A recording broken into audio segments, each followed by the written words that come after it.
Hello and welcome to the DCPerform Podcast. Thanks for tuning in to episode number 2. My name is Rachael Weber.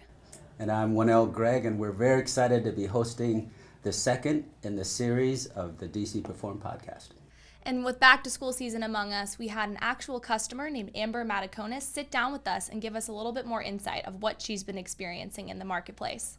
You'll find this session to be very engaging. The whole objective was to ensure that listeners have the benefit of hearing what is it like as an end customer in buying school supplies and preparing their kids for school. Thanks for tuning in for episode number 2 of the DCPerform Podcast. Well, hey, we are back, and our honored guest, we've got Amber Matukonis. Thank you for joining us. Amber has a wonderful son named Cole, who's 11, but still, he probably experiences all the same things that we all do going back to school for the first day. A little anxiety. Yep. So I want to share what that's like as a mom. Summer is always kind of hard for him because everybody leaves Arizona.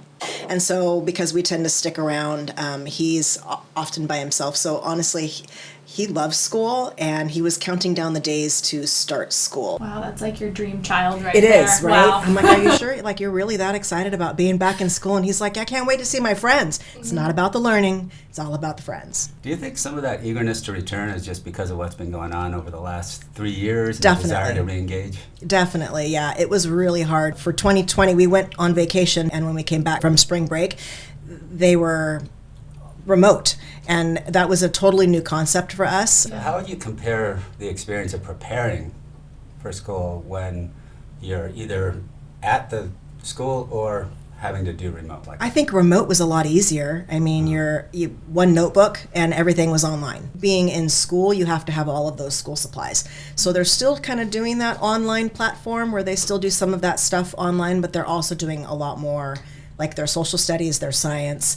Those are all in person. So you have to have all of the composition books, and you have to have the 40 million pencils. Yeah. Everybody's got to bring in 1 or 2 boxes of tissues because it's a communal kind of a situation. Doing the whole communal thing, part of that, 12,000 pencils is so that other children in the class can also have some school supplies. So touching on that communal aspect, I'm curious about that because, growing up for me, I was always so excited to get, the latest and greatest binders and have like the snazzy pencil pouch. But now with this whole communal aspect, what does your back to school shopping experience look like for like the 2022 classroom? It's very limited. They really discourage like the independent personality kind of shopping in favor of the very generic. Every year they've got specific colored folders that they have to get. There's specific paper you have to buy, specific pencils they want you to buy. You don't get the individualism. It all goes into a big pot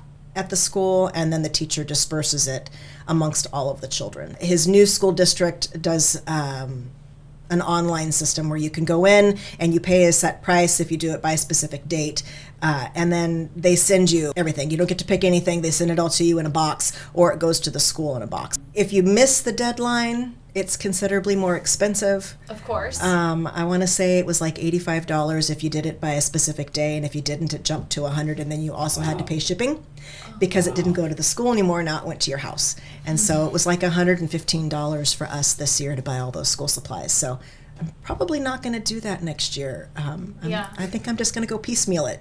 I bet there's a lot of regionalism that happens. The Northeast, Southwest, California, the different parts, and they, due to all the different macro factors, politics, budgeting. But there's one thing that I think is universal, and that's demand. When we think about supply chain and think about the demand of the students coming back to school, there's this great organization called the National Retail Federation, an advocate for retail, and they put out incredible studies every year.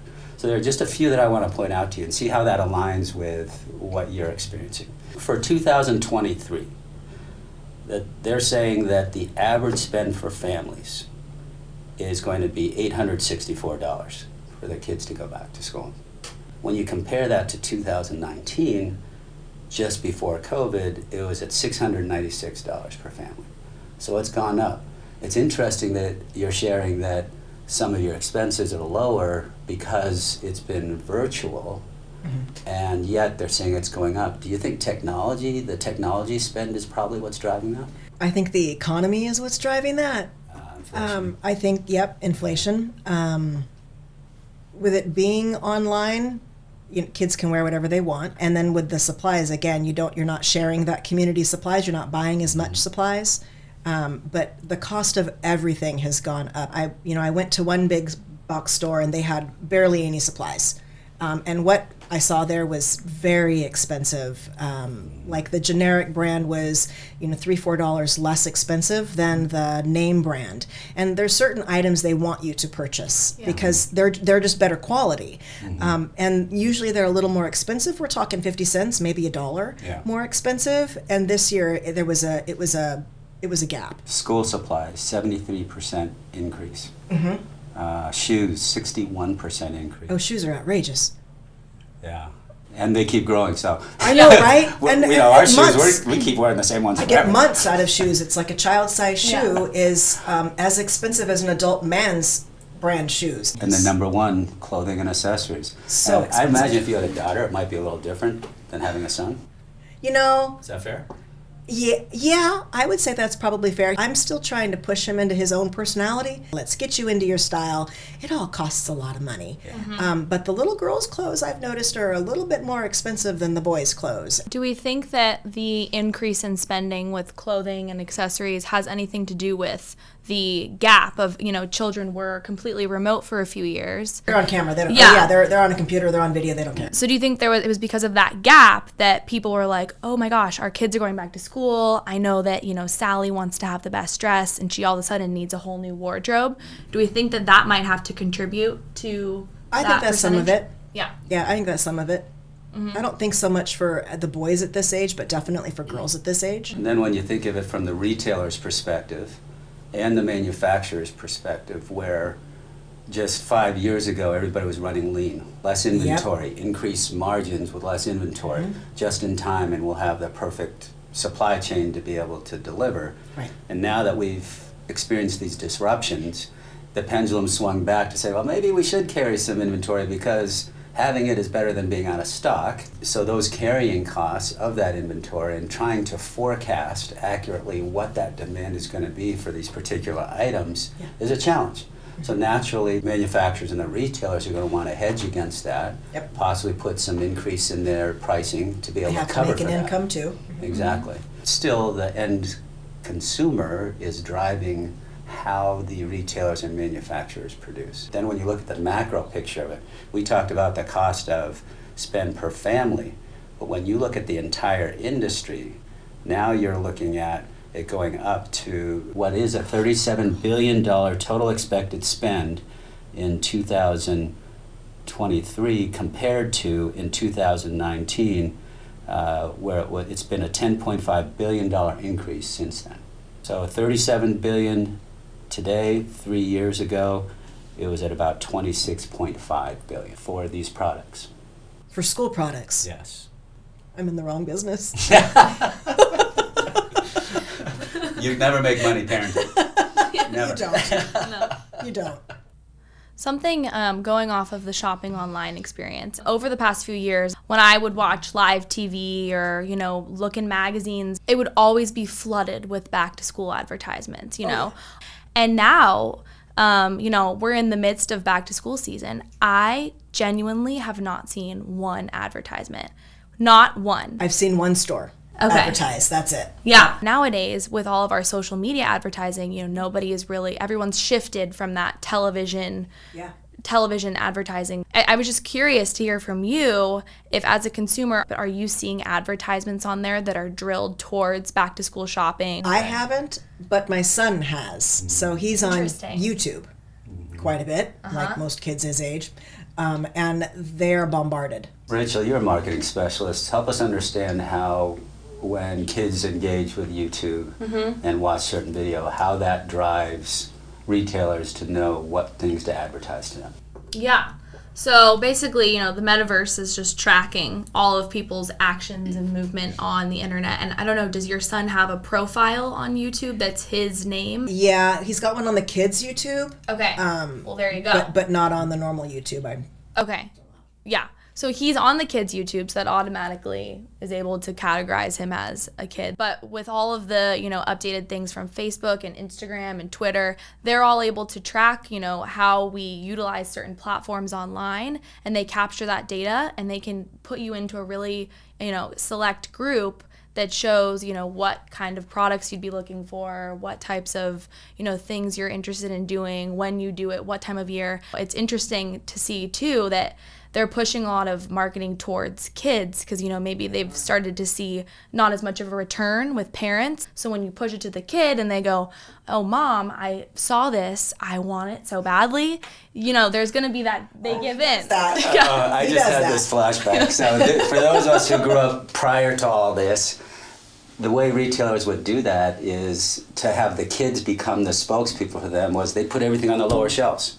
Yes. Mm-hmm. Right? And you still go that into the convenience stores today. You can, and when you go through the checkout lines, all the candies, all the comic books, all the kid stuff, it's the lower level they can see. Yep. Now they've substituted that by going into the online forums that the kids use, and they're hitting them there, still using the kids as being the sponsors or the salespeople for their products. Wonil, do you see that ever impacting like demand or the way that a business would design their whole process? Yeah, so when you think of a retailer, they're going to have different categories, and each category is designed to attract a certain type of consumer.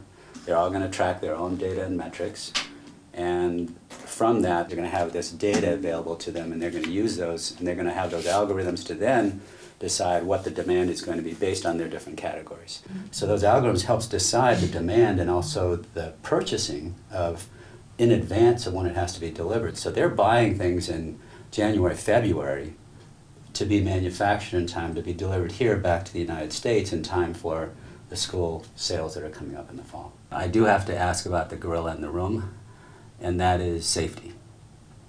So with everything that's been going on lately, and kids going back to school, as a mom, share with us some of the ways that you're trying to make sure that Cole's protected, that you have access to him, and how is the school working with you? I think one of the bigger ones is the school bus routes. For the last couple of years, our bus route's been like 1 block away. This year, because there is such a shortage of bus drivers, which directly results to the pandemic, a lot of the bus drivers that school systems have been more elderly, retired individuals, more Sounds like grandparents, right? Yeah. And the pandemic really scared them away, and they quit. And so they're having a really hard time getting anybody to drive the buses. And so part of the problem with that is that they've moved bus stops farther away from homes to consolidate them. My child now has to walk a half a mile to get to his bus stop. Wow.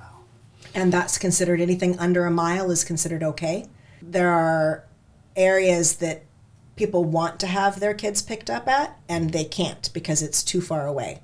And so now the parents have to be the ones to take their children, get them to and from school. It's become a pretty big issue. When you think of the experience that Cole is having in school and all the benefits of today's technology, and also how the different platforms are providing all these different ways to get products and services, when he gets to be independent, when that day comes, what do you want him to learn in his current environments? Perseverance and probably self-worth and independence. Those are all things that he has to learn. He has to fall down, and I have to let him fall down, and he has to get back up. He has to learn that that's just the way that life is, and to be successful and be a successful member of society. There's a lot of confidence in the future for that next generation because of parents and because of our school systems. Yeah. And let's just hope that the supply chain is there to be able to give everybody what they need, when they need it, and how they want it. And a little less expensive. Yes, Exactly. that'd be nice. Yes. Awesome. Well, thank you very much. Thank you, Amber. Great session.